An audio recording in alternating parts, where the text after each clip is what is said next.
नमस्कार। अक्षय तृतीया उपलक्षे ओडिशा सरकार मोहन माझी तरफ सीएम किसान ओडिशार समस्त कृषक भाई भौणी मानू अक्षय तृतीया उपलक्षे 2000 टंका भेटी दौरान श्रीजुक्त मोहन चरण माझी जोटा कि रही सीएम किसान आग जोटा कालिया योजना थिला सेटा एबे नामकरण कराई सीएम किसान अच्छी एथिरे कौन रोचे ना सीएम किसान रे कृषक मानक किछि चाष करने किछि सहायक रही जहाँकि जो मैंने क्षुद्र चाषी रहिले नाममात्र चाषी रहिले सेमानंकु 2-4 हजार टଙ୍କା रोचे प्रति वर्ष प्रति 6 मासरे रही जमी अक्षय तृतीया आ नुआखाई जेहेतु काली अक्षय तृतीया अच्छी 30/4/2025 तेणु समस्त चाषी भाई भौणी मानक अक्षय तृतीया सीएम किसान तरफ 2000 टंका अकाउंट काली मिल क्रेडिट होपर रहा जो मैंने भूमिहीन थे जो मानकर किसी चाष जमी ना से सामिल कर 12,500 टंकार आर्थिक सहायता देवे बोली श्रीजुक्त मोहन चरण माझी या सूचना देते।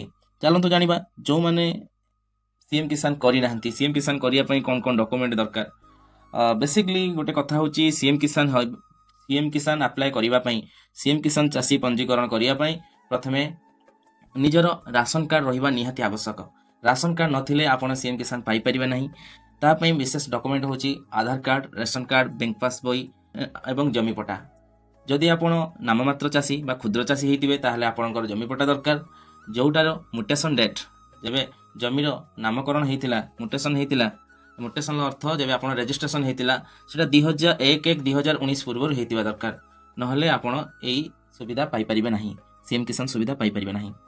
चलंतु आउ जो मैंने भूमिहीन रहिले से पाखापाखि 12,500 टंकार आर्थिक सहायता मिली भूमिहीन मानू कौन करेंगे ना जॉब कार्ड मैंडेटरी रही बाध्यतामूलक रही से जॉब कार्ड देकी निजे एप्लाय करेंगे एथिपाई आपण को निकटस्थ जनसेवा केन्द्र कि मो सेवा केन्द्र में जाई आपण याको करेंगे नहले आम आपण को देखू नेक्स्ट स्टेप रे जेहेतु काली टंका मोर मिलवार अच्छी चलतु यहाँ कौन कौन करवा निहाती दरकार तेणु आपण को जन दिखाई जो कृषक भाई भौणी मानू अक्षय तृतीया अवसर में सीएम किसान टंका मिलना से कौन करेंगे जो मान को सीएम किसान टंका मिलना से निजर ईकेएससी कंप्लीट करंतु ईकेएससी कंप्लीट करने आपणकर बहुत किसी रही मुझे देखी दूची।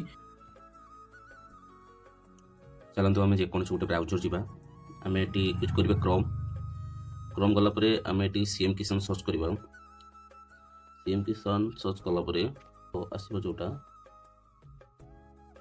इंटरफेयर तो निमंते ये क्लिक करेंगे आप देखिपे स्क्रीन आगे आपको देखा स्क्रीन आगे देखिपे स्क्रीन आगे आप देखिपे चाषी निमंते ईकेएससी रही आपड़ ईकेएससी करेंगे सॉरी आपड़ ईकेएससी करेंगे आपड़ ये रही ईकेएससी करेंगे स्थिति भी जांच करेंगे तेणु चलतु आम ए बर्तमान ईकेएससी करवा ईकेएससी बर्तमान आम क्लिक कलापर आमर ये एप्लिकेंट आधार नंबर मागुची आप देखिपे स्क्रीन रे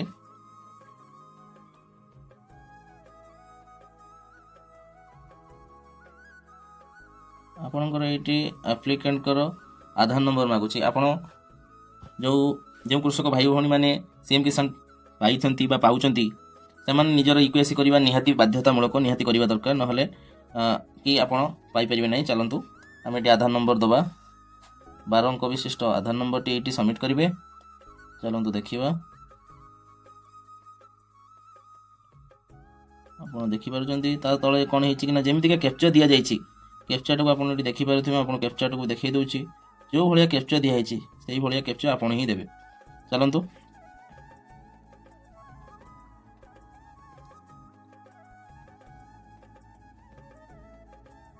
ये गोटे गेट ओटीपी अच्छी आप स्क्रीन में देखिपे गेट ओटीपी उपर क्लिक करेंगे आपड़ ईकेएससी करने 2-3टा मोड अच्छी देखो ओटीपी बेस भी करेंगे इस बेस भी करेंगे फिंगरप्रिंट देकी भी करेंगे सबुठार सहज सुविधा उपाय बिना जनसेवा केन्द्र को जाकि आप ईकेएससी केमी करेंगे यहाँ देखिपारे। चलतु आम ओटीपी बेस करूँ आम ओटीपी बर्तमान क्लिक कलु तो लिखिदे this Aadhaar number was not found for eKYC the eKYC Aadhaar number already has been completed जेहेतु यहाँ कंप्लीटेड हो जाए आमको कंप्लीट करने को पड़ा ना। चलतु हमको किसी असुविधा ना ये भी सीएम किसान सहायता पाइपर जो कृषक भाई भौणी मैंने से केते कौन टंका पाइले कि नहीं तार डिटेल्स जानापी डाटाबेस रे जेहेतु यहाँ मर्ज हो जाए कालिया योजना सहित सीएम किसान नामकरण कर स्क्रीन आगे देखिए पारे चाषी निमंते क्लिक करेंगे क्लिक कलापर आपको ये गोटे ऑप्शन देखेब स्थिति जांच करूँ ଆପଣ ଏ ସ୍ଥିତି ଯାଞ୍ଚ କରିବା ପାଇଁ ଆରି ଉପରେ କ୍ଲିକ୍ କରନ୍ତୁ। କ୍ଲିକ୍ କଲା ପରେ ଆପଣଙ୍କୁ ଗୋଟେ ଆଧାର ନମ୍ବର ଏଣ୍ଟ୍ରି କରିବା ପାଇଁ ଗୋଟେ ବକ୍ସ ଆସିବ। ସେଇ ବକ୍ସ ଭିତରେ ଆପଣ ଆଧାର ନମ୍ବର ଦିଅନ୍ତୁ। ଚାଲନ୍ତୁ ଆମେ ଆଧାର ନମ୍ବରଟି ଦେବା 764320753549। ଆଧାର ନମ୍ବର ଦେଲୁ। ଆଧାର ନମ୍ବର ପରେ 100 ବଟମ୍ ଅଛି, 100 ବଟମ୍ ଉପରେ କ୍ଲିକ୍ କରିବା। ଚାଲନ୍ତୁ କ୍ଲିକ୍ କଲା ପରେ ଆପଣଙ୍କୁ ଏଇଭଳିଆ ଇଣ୍ଟରଫେସ୍ ଆସିବ। ଏଠି ଆପଣଙ୍କର ଆଧାର ନମ୍ବରଟି ଅଛି, ଆଧାର ନମ୍ବରଟି ଶୋ କରୁଛି। ଏଠି ଆପଣଙ୍କର ଆଧାର ନମ୍ବରଟି ଆସିଲା, ଯେଉଁ ଆଧାର ନମ୍ବରଟା ଆପଣ ଏଠି ଦେଇଥିଲେ। ତାପରେ ଆପଣଙ୍କୁ ଏଠି ଆପଣଙ୍କର କେଉଁ କ୍ୟାଟାଗୋରୀ ଆପଣ ଯାଉଛନ୍ତି ଫାର୍ମର, SMF ତା ଫୁଲ୍ ଫର୍ମ ହେଉଛି ସ୍ମଲ୍ ମାଇଗ୍ରେସନାଲ୍ ଫାର୍ମର, ଯେଉଁଟା କ୍ଷୁଦ୍ର ଚାଷୀ ରହିଛି। ଏଠି ଆପ୍ଲିକାଣ୍ଟଙ୍କ ନାଁ ରହିଛି, ଏଠି ତାଙ୍କ ପିତାଙ୍କ ନାଁ ରହିଛି, ଡିଷ୍ଟ୍ରିକ୍ଟ ରହିଛି, ବ୍ଲକ ରହିଛି, ଜିପି ରହିଛି, ଭିଲେଜ ରହିଛି। ଆପଣ ଏଠାରେ ଇଲିଜିବୁଲ୍ କି ତା ଷ୍ଟାଟସ୍ ଇଲିଜିବୁଲ୍ ରହିଛି ଆପଣ ସ୍କ୍ରିନ୍ ଆଗରେ ଦେଖିପାରୁଛନ୍ତି। ଚାଲନ୍ତୁ ଆମେ ଦେଖିବା ପେମେଣ୍ଟ ଆକାଉଣ୍ଟ ଡିଟେଲ୍ସ। ଏଠି ସ୍କ୍ରିନ୍ରେ ଏଠି ଦେଖିପାରୁଥିବେ ପେମେଣ୍ଟ ଡିଟେଲ୍ସ ଯେଉଁଟା ରହିଛି।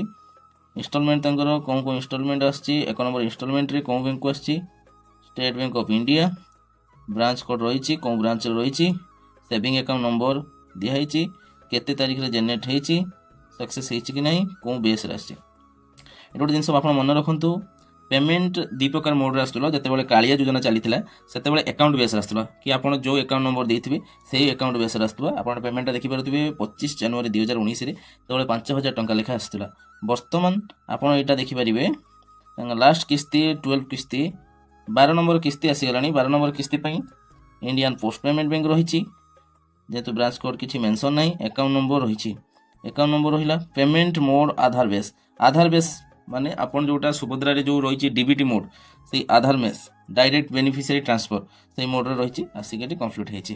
ଆପଣ ସବୁ ଡିଟେଲ୍ସ ଦେଖିପାରିବେ, ସ୍କ୍ରିନ୍ ଆଗରେ ଆପଣ ଦେଖିପାରୁଥିବେ। ତେଣୁ ଡେରି କରିବାର ନାହିଁ, ଚାଲନ୍ତୁ ଯେଉଁମାନଙ୍କର KYC ହେଇଛି ନାହିଁ ନିଜେ ନିଜେ ମୋବାଇଲରେ ଚେକ୍ କରିଦେବେ। କହିଲି ଯେମିତିକା କରିବା କଥା କରିବେ, ଯେମିତି ଆପଣ ସ୍କ୍ରିନ୍ରେ ଦେଖିପାରିଲେ।